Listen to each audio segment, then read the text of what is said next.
파란리본 TV입니다. 다 큰 자녀 싸가지 코칭 코너입니다. 학령기 이상의 자녀들, 사춘기 자녀들, 성인 자녀까지 아우르는 그런 코너이죠.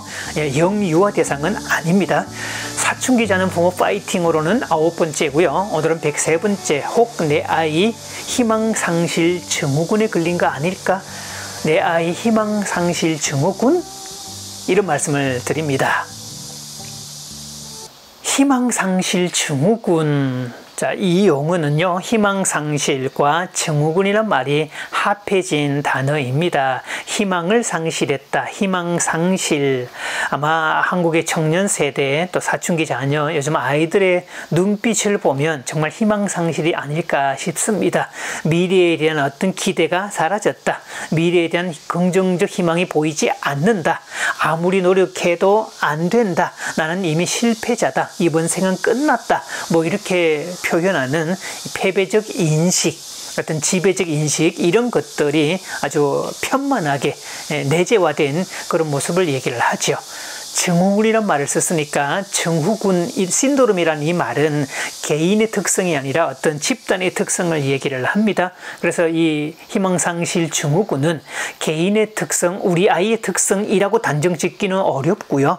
어떤 사회적 심리적 증상이 복합적으로 나타나는 현상이라고 볼 수 있습니다.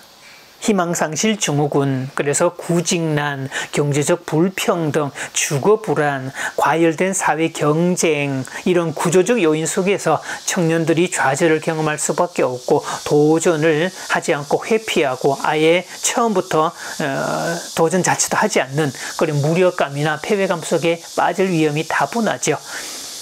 공부를 포기했다, 뭐 수포자, 수학을 포기했다, 이런 거 많지만 공부 자체를 포기했다는 그런 경우들도 점점 더 많아지고 있습니다.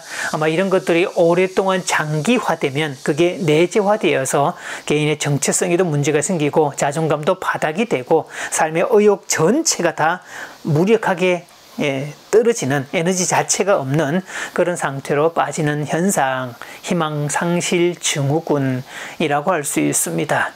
사실 이 사회를 얘기할 때, 특히 우리 아이들의 모습을 얘기할 때 희망상실 증후군 결코 가볍게 볼 문제는 아니죠. 희망상실 증후군의 특징이 있습니다. 희망상실 증후군은 어떤 특징을 가지는가? 첫째, 노력 무용론입니다. 노력해도 소용없더라. 공부해도 소용없더라. 공부 잘한들 무슨 소용이냐? 뭐 노력한들 뭐가 달라지겠냐? 이렇게 말하는 노력 무용론이 되죠. 노력해도 현실이 달라질 것 같지 않다는 그런 체념을 말하고 있습니다. 또 두 번째는요, 미래 불확실성이죠.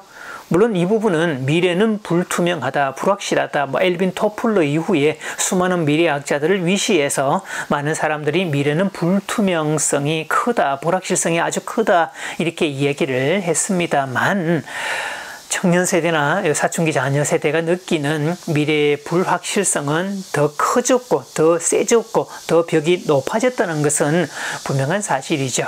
그러니까 진로, 취업, 결혼, 주거 문제 등등 그런 부분에서 어떤 전망이 없더라, 암담하더라, 아득하더라, 나는 도무지 도달할 수 없는 어떤 목표점이더라, 이런 것들이 미래 불확실성으로 다가올 수 있습니다. 또 세 번째는요, 자기 가치감의 상실이죠. 자신은 아무것도 할 수 없다는 낮은 자존감에 사로잡히게 됩니다. 또 실제로 이런 시간들이 오래 가다 보면 진짜 배울 때 안 배우고 익힐 거 안 익히고 공부할 거 안 하고 그렇게 하다 보면 진짜 아무것도 할 수 없는 상태, 실제로도 아무것도 할 수 없는 무력한 상태에 빠지기도 하죠. 악순환의 늪에 빠진다고 볼 수 있죠. 자, 네 번째는요, 사회적 위축입니다. 사람들 관계 속으로 뛰어들거나 서로가 교류하거나 관계하는 이런 작업을 하지 않고 점점 더 고립되는 그런 부분에서 이 나라에 혼족이 많아지고 있고 1인 가구가 많아지고 있다는 거, 이런 것은 참 가슴 아픈 현실이 아닐 수 없습니다. 희망상실 증후군은 이 용어가 생기기 이전에 우리에게는 M4 세대라는 말과 이미 같은 맥락을 갖고 있습니다. M4 세대, 결혼, 연애, 출산, 집, 꿈, 희망, 이런 거 다 버렸다, 이렇게 말하는, 버릴 수밖에 없는 구조 속에 있더라. 참 가슴 아픈 이야기가 되죠. 자, 이것을 말하는 사람은 심리학자, 긍정심리학자 마틴 셀리그먼이죠. 이 사람은 학습된 무기력 이론을 얘기를 하면서 오랫동안 자신이 도무지 넘을 수 없는 그런 상황에 오랫동안 노출되면 그 상황에 무력화되어서 아예 학습이 되어서 더 이상 그것을 헤쳐나가려고 하는 그런 상황이 되지 않더라라고 설명을 합니다. 그러니까 이 나라의 청년 세대, 사춘기 자녀 세대는 오랫동안 넘을 수 없는 어떤 벽 속에 부딪혀서 학습된 무기력의 늪에 빠져 있다고 해도 과언이 아니겠죠.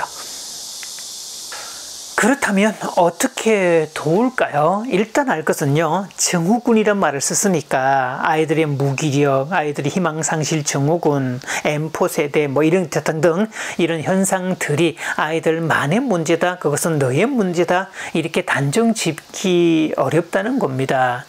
그래서 이 증후군이란 말은 사회 심리적 현상이기 때문에 그런 면에서 아이들은 1차적으로 피해자 개념이지 본인이 원인 유발자 개념은 아니라는 거죠. 그래서 학습된 무기력은 학습된 낙관주의로 대체할 수 있다, 고칠 수 있다. 마틴 셀리그먼이 그렇게 주장했는데요. 무기력의 늪에 오랫동안 빠졌으니 그것도 학습된 것이니 그 학습된 내용을 긍정으로 바꾸면, 낙관주의로 바꾸면 충분히 가능하다. 그런데 소망을 둘 수 있겠죠. 어떻게 되올까? 자, 첫째는요, 심리적 지원입니다. 심리적 지원, 가족이 되고 서로가 연결된 끈이라는 것은 참 중요한 이야기가 되겠죠. 일단 공감과 안전망을 제공하는 것, 심리적 세이프티를 제공하는 것은 아주 중요합니다. 우리가 비상적인 말들, 뭐 그 나이 땐 다 그래, 누구나 그러는 거 아니야? 뭐 이렇게 말하는 것은 사실 조금 오히려 상처를 남길 수 있는 말이 될 수 있겠고요. 네가 많이 힘들겠다. 그래, 네가 지금 느끼는 그 좌절감, 절망감, 아득함 이해가 돼 라고 말하는 공감과 안전망을 제공하는 것은 꼭 필요합니다. 자, 둘째, 비교 금지입니다. 뭐 비교는 행복을 가로막는, 인간에게 있어서 가장 가슴 아프고 행복을 가로막는 주 원인이 되겠죠. 어떤 사회, 어느 집단, 어떤 사람이라 할지라도 비교하는 것은 그렇게 행복을 주지는 못합니다. 그래서 무기력에 빠진 아이들, 집단 어떤 그 증후군, 희망상실 증후군의 늪에 빠진 아이들, 뭐 네 형제 중에 누구, 가족 중에 누구, 또 친구 중에 누구, 또 사회적으로 성공한 누구 뭐 이렇게 얘기를 하면서 비교를 하는 것은 오히려 절망감을 더 키울 위험성이 다분하죠. 자, 세 번째, 작은 성공 경험이 필요하더라. 이 작은 성취의 경험이 필요하다라고 하는데요. 성공이라는 큰 단어보다는 작은 성취, 이런 게 필요한데, 운동을 하게 한다든지, 뭐 취미활동, 봉사활동, 몸을 움직이게 하는 일, 소소한 집안일을 하는 일, 이런 것들이 되게 좋은데, 그런 일을 함으로써 몸을 움직이게 되고, 거기서 작은 결과를 얻게 되고, 그런 작은 성취감을 맛보게 될 때 점점 더 그 세계가 확장된다는 것을 볼 수 있죠. 이것은 자기 효능감 이론에서 설명하고 있습니다. 자기가 뭔가 할 수 있다는 그 느낌, 해냈다는 그 자신감, 또 앞으로도 뭘 잘할 것이라는 그런 느낌이, 그 자기 효능감이 집이라는 고립된 그 상황 속에서 점점 더 바깥을 향해서 나갈 수 있는 에너지원이 될 수 있습니다. 현실적 지원도 필요하지요. 자, 첫째, 이 문제가 아이들만의 문제다라고 치부하지 말고 가족 공동의 문제로 가지고 오는 거, 너의 문제를 우리가 같이 고민하고 있다. 우리 같이 풀어보자. 이거 어떻게 하면 좋겠냐? 라고 같은 물음을 던지고 찾아보는 것은 필요하죠. 그래서 진로 탐색도 찾아보고 어떤 지원책도 찾아보는 건데, 아이에게만 맡기지 마시고 부모가 함께 참여를 하시되 방향까지 아이 다 제시해주고 이렇게 가, 저렇게 해, 이거 해, 저거 해, 이런 개념이 아니라 어떤 정보를 주는 차원, 어떤 파트너 역할을 하는 것이 필요하죠. 또 구체적인 외부 지원망을 활용하는 것도 좋습니다. 그래서 취업 멘토링 제도를 이용한다든지, 청년 지원 정책을 이용한다든지, 상담센터를 이용한다든지, 그런 부분에서 살고 있는 어떤 지역의 주민센터라든지 또 구, 또 시, 이런 쪽에 보면 그런 어떤 담당, 그런 관련한 기관들이 많기 때문에 구체적인 프로그램들이 지원되고 있고, 거기에는 어떤 상담 프로그램뿐만 아니라 실제적인 지원이나 연결 고리까지 지원해주고 있기 때문에 그런 외부 자원을 적극으로 활용하는 것도 아주 좋습니다. 물론 심리 내적 차원의 지원은 절대적으로 필요하겠죠. 자, 이것은 보다 좀 원초적인 그런 부분인데요. 철학적 물음을 갖게 하는 거, 자신의 정체성을 확인하는 거, 나는 누구인가, 왜 살아야 하는가, 여기에 대한 어떤 철학적 물음을 던지게 만들고 거기에 대한 정체성까지 확립하게 된다면야 일생 전체를 통틀어서 필요한 부분들이 될 겁니다. 자, 이럴 때 철학적 가치, 종교적 가치는 꽤 유용한 도구가 될 수 있을 겁니다. 또 가족끼리 서로가 모임을 한다든지 서로 소속감을 갖게 하는 것도 꽤 유용한 방법일 수 있겠죠. 네가 알아서 해결해라. 사실 이것은요, 너무 무책임하고 잔인한 처방일 수 있습니다. 정후군이란 말은 개인의 특성이 아니라 어떤 사회 심리적 특성이라고 얘기를 했으니까 스스로 해결해라, 혼자서 해결해라 이렇게 말할 수는 없다고 했죠.